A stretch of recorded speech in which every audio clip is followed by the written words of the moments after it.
Genesis 28.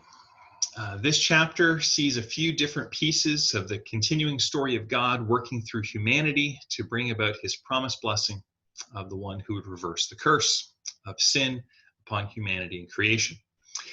The conclusion to the previous chapter, again, remember, chapter divisions really didn't exist, but so what we've seen just before is Isaac officially, he sends Jacob off to find a wife, officially recognizes him as the one through whom the promise given to Abraham would rest.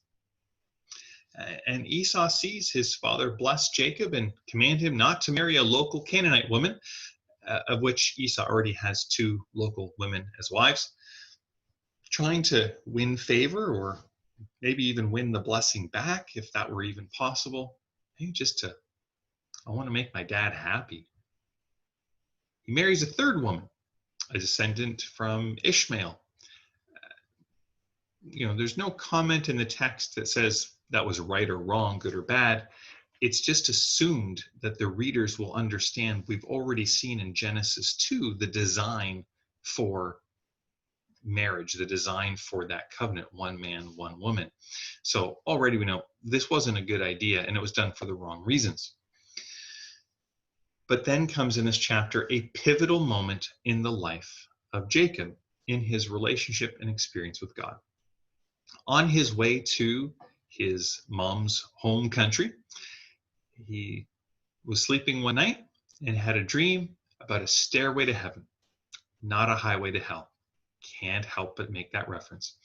Anyways, he has this dream of a stairway to heaven, angels going up and down, and at the top of this ladder, this stairway, is God, the God of his grandfather Abraham and his father Isaac. And God affirms the promise to Jacob, a promise of land, a promise of descendants that will possess the land, and a promise of his presence. Now remember, this is given to God, to a guy who's just deceived his father and his brother a couple times, swindling them out of what God had already promised would be Jacob's in the first place. And God reaffirms the promise to him. Why?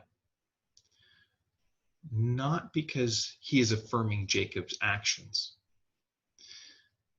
but God is working in Jacob to basically say, would you trust me that I will do what I have said? Stop trying to go about it your way. Stop trying to take what I'm looking for you to receive. Again, I use those words specifically, and if you've listened to earlier devotionals about those words, you know what I'm getting at. But see, God affirming his promise to Jacob, it can make us wonder, I think, at the wisdom or the character of God. Why would God work through liars and deceivers? Well, maybe if we ask those questions, we have too high a view of ourselves, because we're not perfect either. And God's goal is to change us into the kind of people he made us to be in the first place. Jacob wakes, he takes the stone that he was using as a pillow and he makes it into a memorial, a reminder of what God has done and said. And he makes a vow that, look, if I survive where I'm going, if I get out of there, and by God's grace, I'm able to get back to where I am, I'm going to make this place into a formal site of worship. Here's the thought I want to leave us on as we come to a close of this week's devotionals. Memorials. This is also a theme, a thread that we see going through Scripture. Times where God works in people's lives and they set up a memorial, a reminder of God's action, activity, words. What are some memorials of God's activity in your life? What are some memorials you can make? For me, one of my memorials is my wedding ring. It reminds me not just of my commitment to Bridget and hers to mine, but it also reminds me of a gift God has done and how God has worked in our relationship.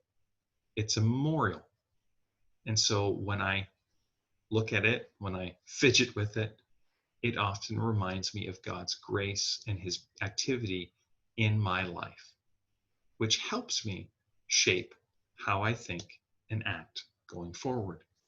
What are some memorials you can make for yourself of what God has done in your life?